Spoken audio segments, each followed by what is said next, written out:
So, dear Dhamma practitioners, be comfortable yourself and relax your body. Keep your back straight, neck head straight in one line, and your right palm, your left.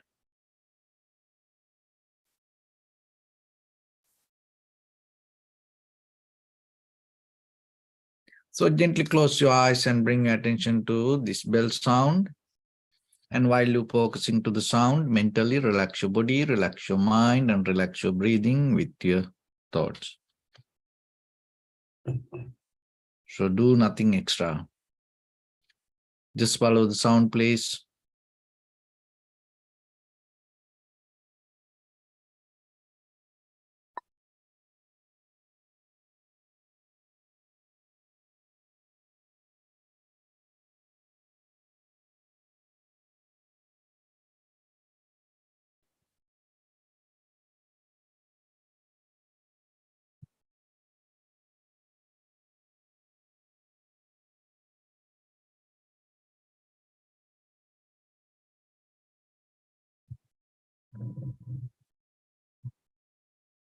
Namo tassa bhagavato arahato samma sambuddhassa. Namo tassa bhagavato arahato samma sambuddhassa. Namo tassa bhagavato arahato samma sambuddhassa. Homage to the blessed one, the exalted one, the fully enlightened one. So, dear Dhamma practitioners, before we start our practice session, as usual, we'll take few minutes for ourselves to be very clear with this practice we do here. So, when it comes to meditation, there are two major mental cultures we develop. One is called tranquility meditation, another one called the vipassana meditation. So in tranquility meditation, it allows us to see things as it is. And vipassana meditation develop critical analytical understanding how things come to be as they are. It will help you to recognize how things come to be as they are. So then what is the wrong with this normal perception? Why we need meditation to recognize things as it is? So what we see now is not, so is it not the reality? So this is the thing. We see things according to the way it appears to us. When something appears to us, it's not the same whatever in that place exists. Another thing is when we understand it through using our thoughts, it starts to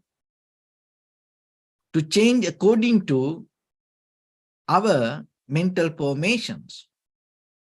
So the very original model of existence become completely different, transformed to something when it comes to us. So that's why person to person experience things differently. Even though you see the same thing, it's person to person, when it perceives, it's going to become different. So that's why we need some kind of clarity within us to experience this perception, and at the same time, even within ourselves, when we experience our feelings, our bodily postures, our own thoughts, even though we don't see, underneath we have a kind of like a habit. We have a kind of like a pattern. We have a kind of like a version. So this pattern, the method, not allow us to access to the very nature or the very original form of the moment of experience. So if you can't see anything according to the way it origin or exist, how you can understand it? So that's why this meditation will help you to little by little develop that wisdom in you. And so today we are going to talk about a little bit this spiritual love. So when it comes to this spiritual love, that it's another way, it's kind of like the divine virtues of the Buddhism, or another way, harnessing your head and heart, and another way, for immeasurables of Buddhism, and for infinite minds, and another way it called the Brahma Vihara. So 4 phases of love, and another way it called 4 divine abodes. So this all talk about opening your heart and nourishing yourself and uplifting your character. So when it comes to a character, it always define out of the values. So your behavior come out of the values. So the values come out of what you hold. That's what it called the Dhamma. So Dharma means another way, the value, what you hold into you. So and your values, your behavior, develop your character, and that character develop the person, and that person develop the generation. And that generations we call the humanity. So then what you hold in you, because it's going to become the world. So that is why it is very important to understand this. Brahma Vihara, or 4 immeasurables of Buddhism, or 4 phases of love, or divine abodes, or how to harness your head and heart. So there are 4 things, as you know: loving kindness, compassion, sympathetic joy, and equanimity. And when it comes to that, if you develop these 4 immeasurable qualities, divine qualities, and the 4 phases of love, infinities of mind,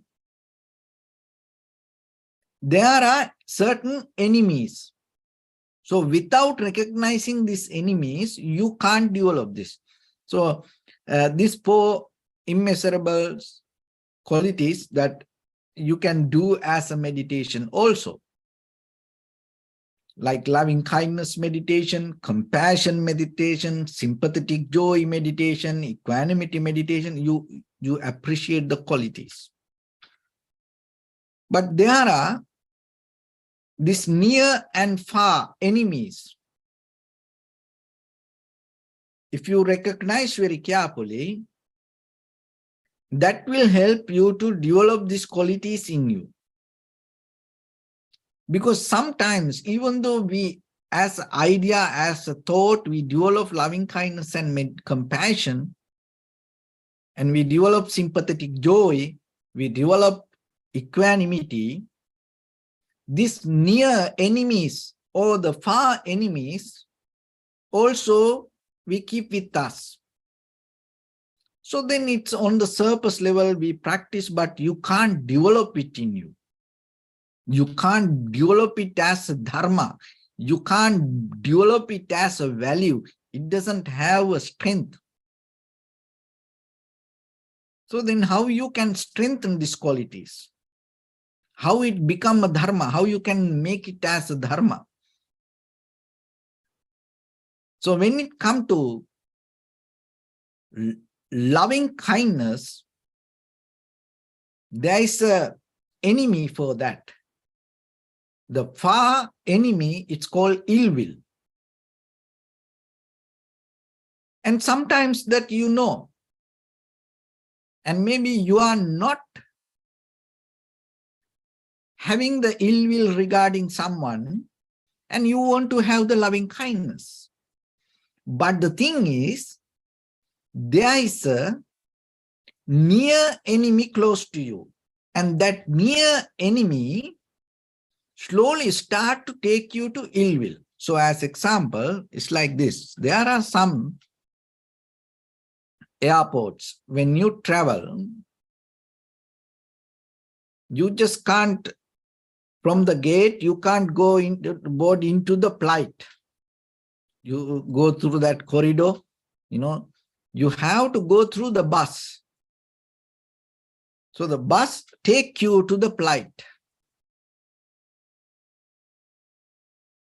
So just imagine you're going to have a bigger, journey, longer journey, and the flight is, more advanced technology.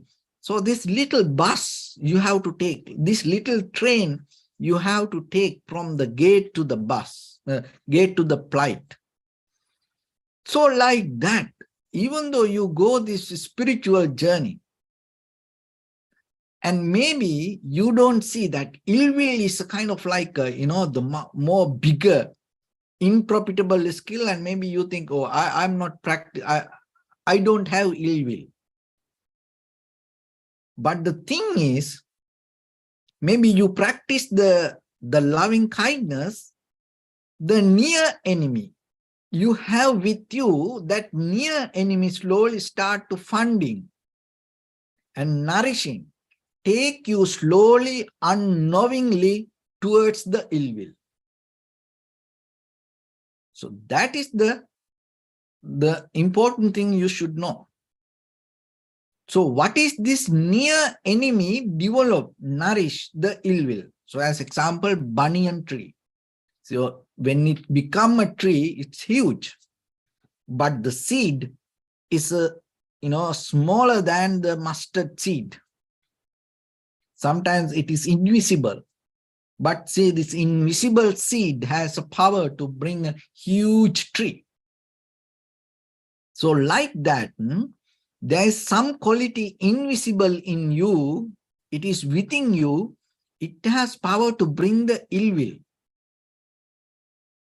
Until it grow in you, maybe you don't see. You think, oh, I practice loving kindness. I don't have ill will regarding something or anybody or anything. But by the time, suddenly you start to blow out, experience something. So what is this near enemy related to this loving kindness?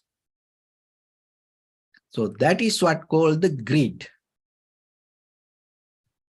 So maybe you practice loving kindness, but if you have the greed, you have to remember, by the time, even though you practice loving kindness, that greed take you towards the ill will. That is the ending point.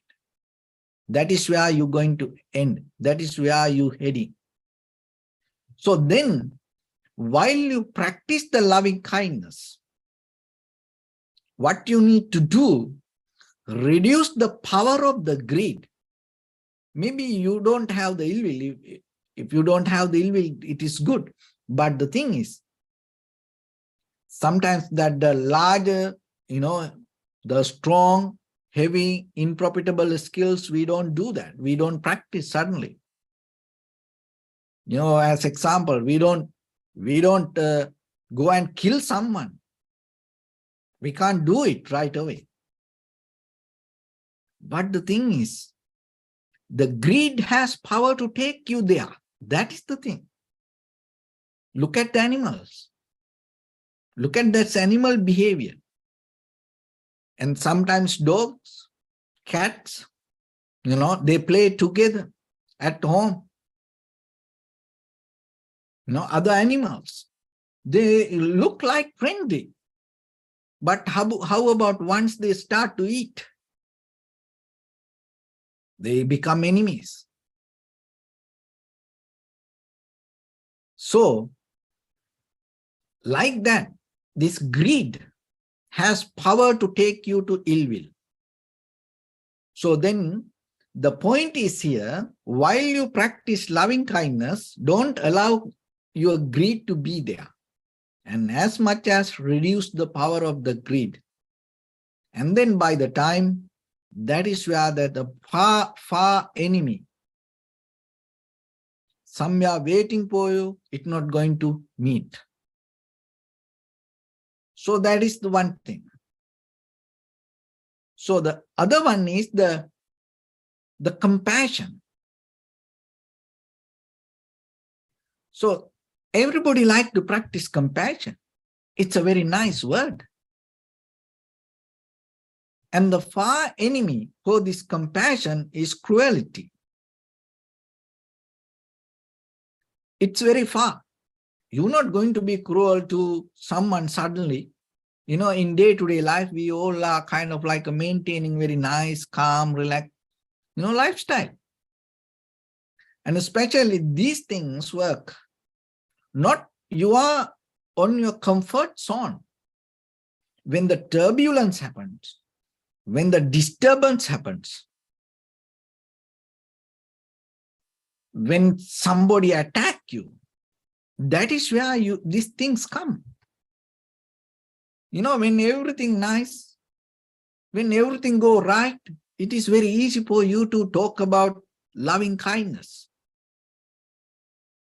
When everything go right, you are so good to everyone.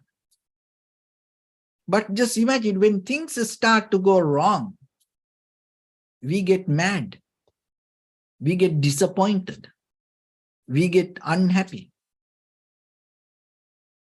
So that's why, that is where you need, when everything go wrong in that moment, when everybody attack you, in that moment, if you are capable to have the compassion, then that is what called practice. That is what called the transformation. So this compassion, cruelty is maybe suddenly not going to happen.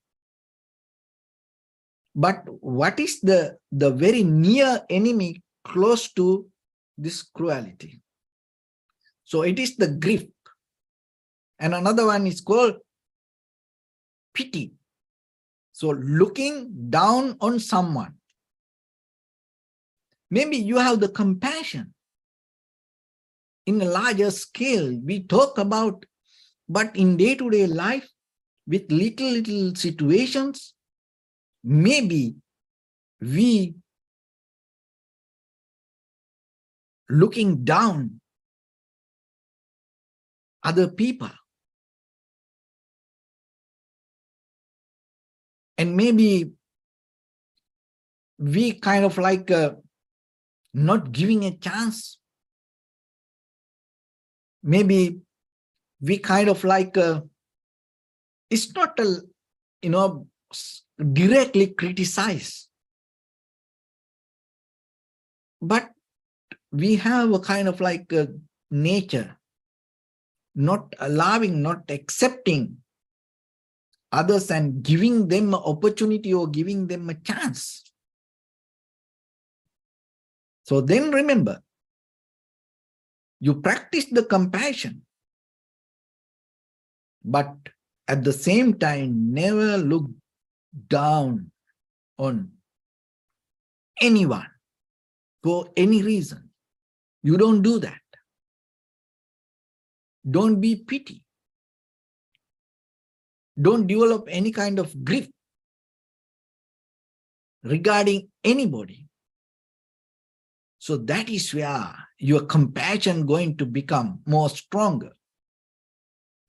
Otherwise, maybe you will keep practicing compassion, but your little behavior regarding looking down on someone will take you to be very cruel.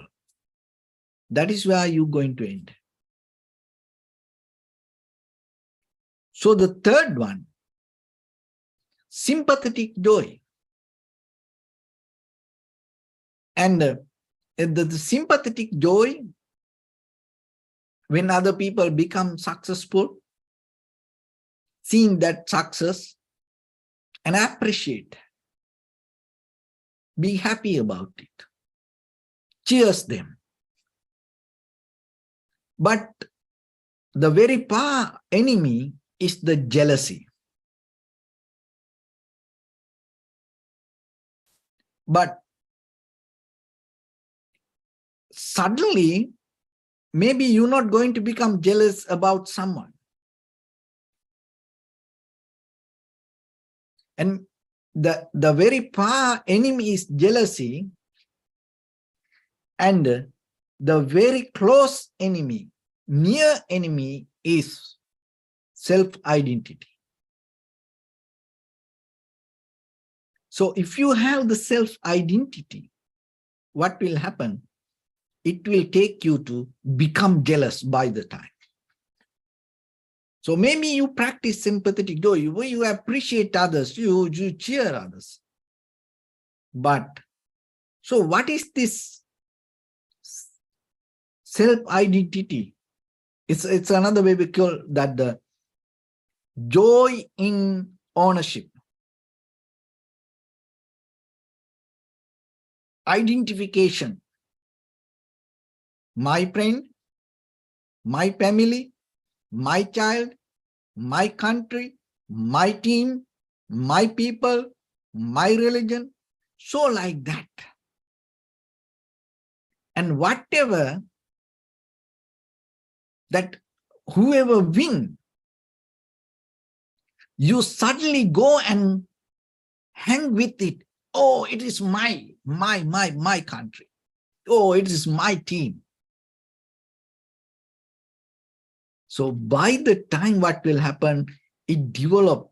See that you kind of like, you have the sympathetic joy, but you develop the enemy in you. And then by the time you're going to become jealous.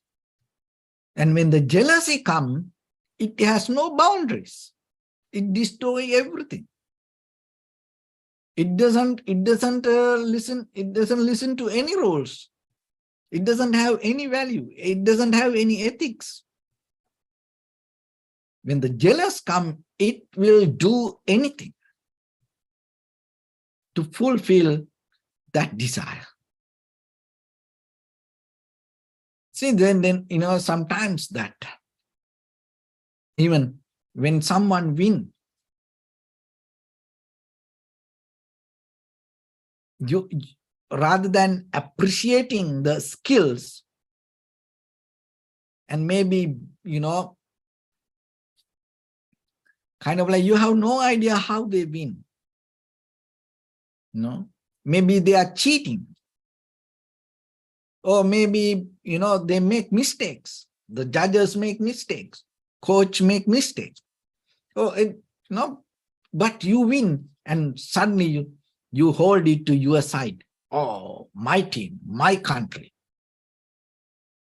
And then you appreciate that.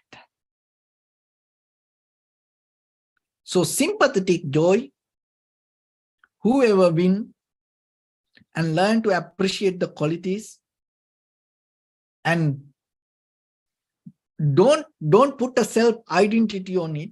Even your child, Don't put a self-identity. You look the skills, how smart, how they play that game.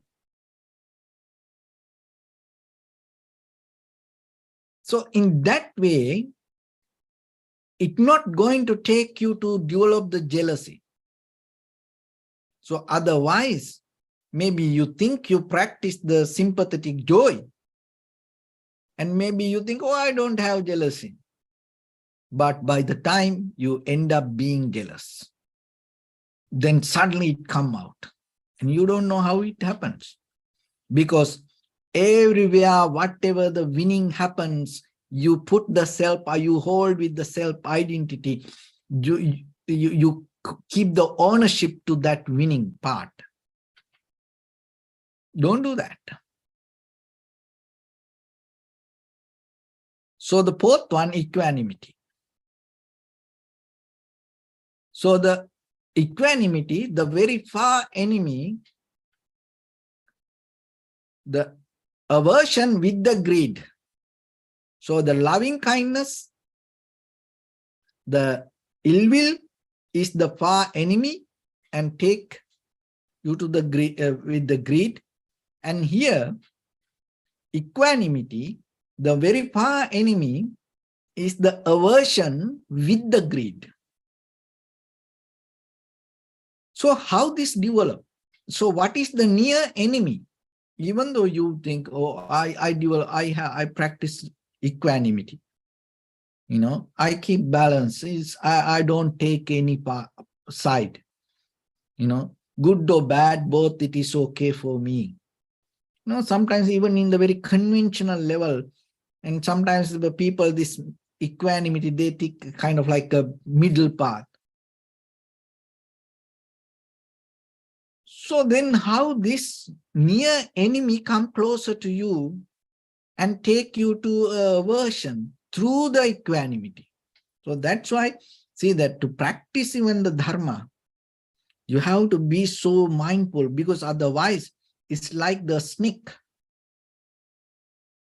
It's like the snake. You catch it from the wrong place, it bites you back. Look at one reason. And a lot of people talk about spirituality. A lot of people practice meditation. And a lot of spiritual leaders, you know, talk about loving kindness. But very ignorant person, if blame to them, they get so mad. They take it so personally. Oh, this person, you know, blame to me. Oh, this person criticized our religion. What's the point? How it become like that? That you're practicing spiritually itself means you are capable to accept any criticism. If anyone not criticize you, what is your practice? If anyone not blame to you, if anyone not jealous to you, if anyone not, you know, put barriers on you, if anyone not trying to tackle you, if anyone not try to, you know, pull you down, so what the meaning of practice? Then it is, you know, you just have your own way, just you can do whatever you want. No, life is not like that. As you know, when we look at the human history, most of the good people, good leaders, killed by people, not killed by animal. You know, they didn't have a very natural death. You know, most of the good leaders, very famous, well-known people, killed by people. You know, but still, they are capable to accept it. So that's why practicing this is very important for ourselves in your journey. Maybe today everything going to be okay, but tomorrow we don't know what will happen to us. And the people have different characters. We don't know with whom we have to work tomorrow. We don't know who going to meet tomorrow. And maybe become our partner, husband, wife, children, friends and family, and even as mothers, fathers. You don't know within another years if you are waiting for a child. You don't know what kind of child you're going to get. what kind of behavior, what kind of character that child going to have. Maybe the child can give you a hard time, and maybe you are waiting to apply for a job. You don't know how your boss going to be. You don't know how your co-worker going to behave with you. Don't think this everybody going to be nice to you. No, it's not going to happen. You know that. So then your practice should be, you uplift your qualities. You become stronger. You don't wish for the world. You don't wish for the life to be good. No, you develop yourself and you become stronger. So whatever situation comes, whatever people you meet, you are capable to go through that. So that should be your practice. So don't take it wrong way. Otherwise, maybe even at home, maybe with your friends and others. And sometimes people think, oh, you practice meditation. When you practice meditation, oh, I used to practice vipassana. Oh, so what? So other people should bow to you because you practice vipassana. So everybody, that bow to you because you practice meditation. Don't keep that kind of mindset, because then you take this path in very wrong way. That's one of the great spiritual teacher, the Osho. One of his video, you can find it on YouTube. He blamed to all the very well-known famous people, Mother Teresa, Mahatma Gandhi. So he's keep blaming to everyone. Then one of his students asked, so why you keep blaming journalists? And he asked, why you blame to this all the well-known good people? Then he told, because when you disturb them, you can see how good they are. That's a very good point. So then remember yourself that in tranquility meditation, we explain this as an undisturbed mind. So what does that mean then? So if you get mad, you get disappointed, look into you, just see yourself. How many times, for a day, deeper in your heart, you get mad about other people, known people, unknown people, seen people, unseen people, And sometimes, how many times we kill many people inside our head, Then sometimes we wish, oh, that person should die. But still we come and loving kindness, meditation, compassion, oh, practice vipassana, oh, practice samatha. It doesn't work. Because you keep these close enemies to you, see? So that's why you have to be very sharp and clear within your own inner practice. So how this equanimity, what is the near enemy? Maybe you don't have a aversion with the, the strong anger, the greed with regarding anything. So that is far enemy. You can't see it. It is very far. So what is the near enemy? So it is the unconsciousness, ignorance based on home life. And another one is emotional attachment. Another way, it's kind of like you have a don't care attitude. So like, especially when you are close people, your husband, your wife, your children, your parents, your friends, your country people, your nation, when they do something wrong, you don't care. That is a home-based ignorance. You say it's okay. And even sometimes, and so even they validate it. It's okay, once a while, just do it. Like drinking, it's okay, my husband, just once a while, just do it. It's a home-based ignorance. See, that effect for your equanimity by the time it grow a aversion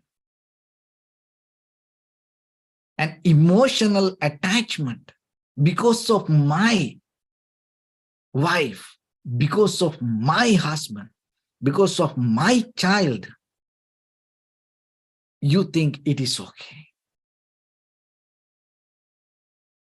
And then by the time, even though you practice equanimity, even you think you are balanced, even you think you have undisturbed mind, even you think, you can treat everyone equally, by the time, it's not going to happen. Because this closer enemy will by the time take you towards that far enemy. That's how it is. So then, wherever you see something wrong, don't appreciate that. It doesn't matter whoever you do that. Don't accept it as right. Don't just kind of be like, don't care. No. Maybe you can't change. Maybe you can't do anything. But still, you should not accept it as something good.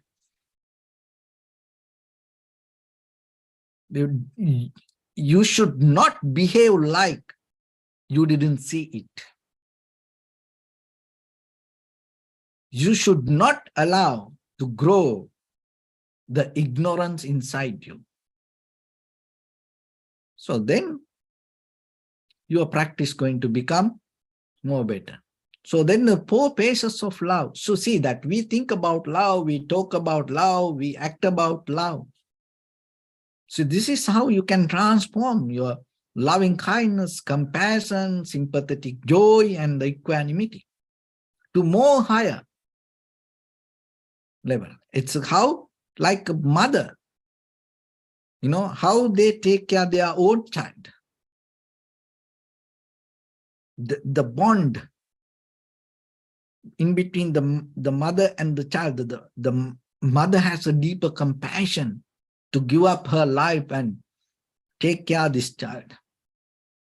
That's the highest when it comes to this conventional life. There's no anything equal to that, unless the Buddha. So,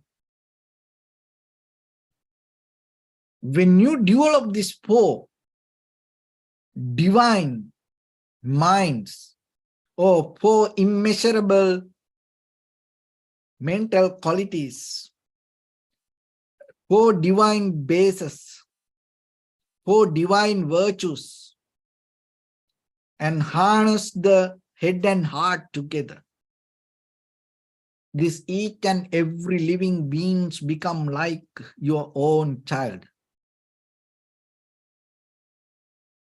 So that is how it works. That much, just imagine, that much you can transform your heart. It is unlimited. So then these 4 things, these 4 qualities develop a very good foundation for your spiritual practice. Because there are many results out of it, but somehow it will help you to develop very tranquility state in you. And then by the time that tranquility state you can develop to vipassana level. But this spiritual foundation, if you develop day by day, day by day, day by day, so by the time, so wherever you go, whoever you meet, whatever the life that you're going to happen, it's okay for you. So this is kind of like a protection. Then you no need to worry about these outside things or the situations, even about the karma, even about the people. No. So that's why in this journey, even though we see things, today is very comfortable for us, we don't know what will happen tomorrow. So that's why whenever you have time, develop these four qualities, four divine qualities. And at the same time, remember, especially, don't keep this near enemies to you. For loving kindness, far enemy is ill will. So the near enemy is the greed. So the compassion, the far enemy is the cruelty, and the near enemy is the grip or the pity, looking down on people. So the joy, sympathetic joy, the far enemy is the jealousy, and the near enemy is joy in ownership or self-identification. Ownership. Equanimity, the very far enemy is aversion with the greed, and the very near enemy is ignorance based on household life.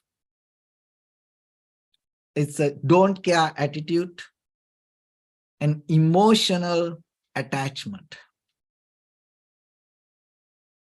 So before you fight with the far enemy, don't give a space for this near enemy. If you are capable to take care yourself from these near enemies, you're not going to end being with that far enemy. And that is where your practice is going to become more solid and profitable for you. And that is where you're going to have the transformation. And that is where you're going to have the real joy and satisfaction within yourself. So with that, let's get into practice a little bit now. So your right palm on your left hand, neck, head straight in one line, and be comfortable with your posture. So bring your attention to your body and scan head to toes yourself and say Suapateva, or may I be well and happy 3 times.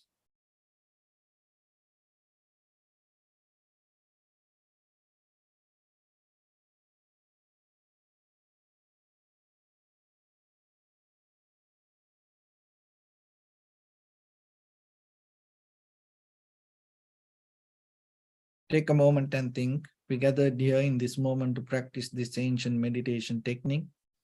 All the Buddhas, all the enlightened masters followed this path and achieved wisdom. So we also gathered here to accumulate that knowledge. In this moment with this sitting, may my body become more comfortable. May my breath be more smooth. May no difficulties come to me. May all the success come to me. Also think for a moment. This is the last moment we're spending in this very lifetime. And detach your mind from all your past memories and as well as any kind of future thoughts. Just try to remain in the present moment, observing the sensation of your inhalation and exhalations. So in the beginning, deeply and gently, breathe in, breathe out 3 times and find the sensation, please.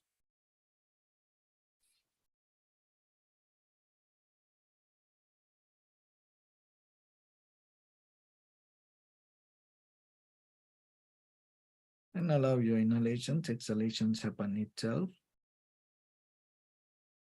When it happens through the sensation, recognize it Do nothing extra.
Bring my attention to your body, please.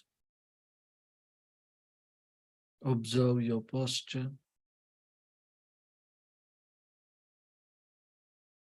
We cultivate loving kindness and compassion in our heart and radiate it as a light through entire your compound, village, city, state, country, world, around this universe. Also as far as you can through galaxies, other planets, stars. Reminding yourself like this. With clear intention, mentally repeat after me. May all living beings in this universe be well and happy.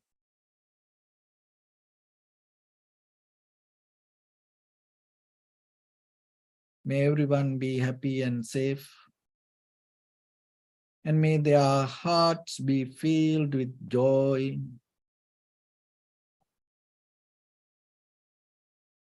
May all living beings live in security and in peace. Beings who are frail or strong, tall or short, big or small, visible or not visible, near or far away, already born or yet to be born. May all of them dwell in perfect tranquility. Let no one do harm to anyone. Let no one put the life of anyone in danger. Let no one out of anger or ill will wish anyone any harm. Expand the loving kindness and compassion beginning from your heart.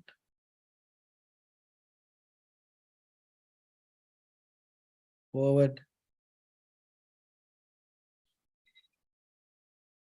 Visualize yourself and send it as a light.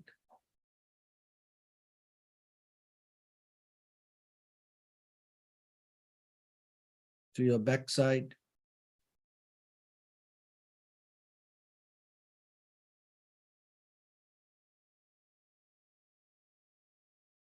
To your left side.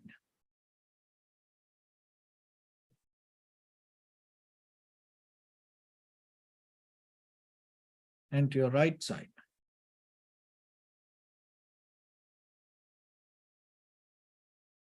Downward.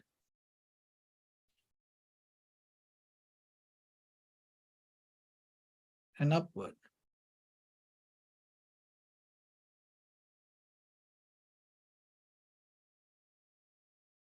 To all 6 directions at once, like the moon, the sun, spread the light, spread the energy, without any condition, without any limitation, without any resistance or without any judgment. Let your heart to shine with the loving kindness and compassion from the bottom of it, with the maximum effort to the highest, wishing yourself, may all living beings in this universe be well and happy.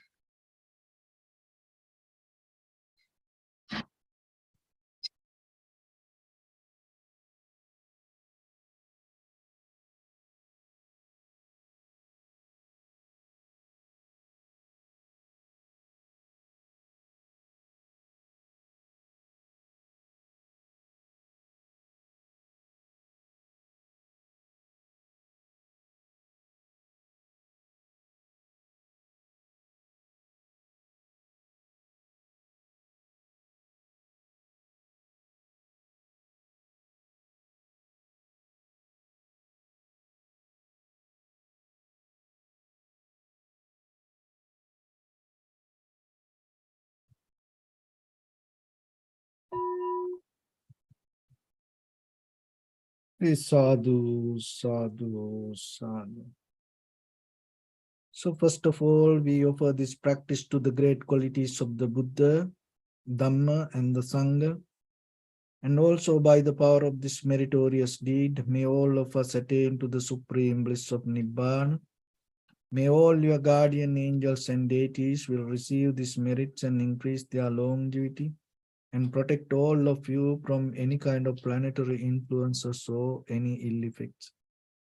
Ittavata chammihi sampadam punya sampadam sabbe deva anumodantu sabba sampatti siddhya sabbe bhuta anumodantu sabba sampatti siddhya sabbe satta anumodantu sabba sampatti siddhya Imaya dhammanu dhamma patipattiya buddham pujemi dhammam pujemi sangham pujemi Addaya imaya patipattiya jati jara vyadi maranam ha paribunjissami Idamme punya kammang asavakkaya vahang hotu sabba dukkha pamuncatu.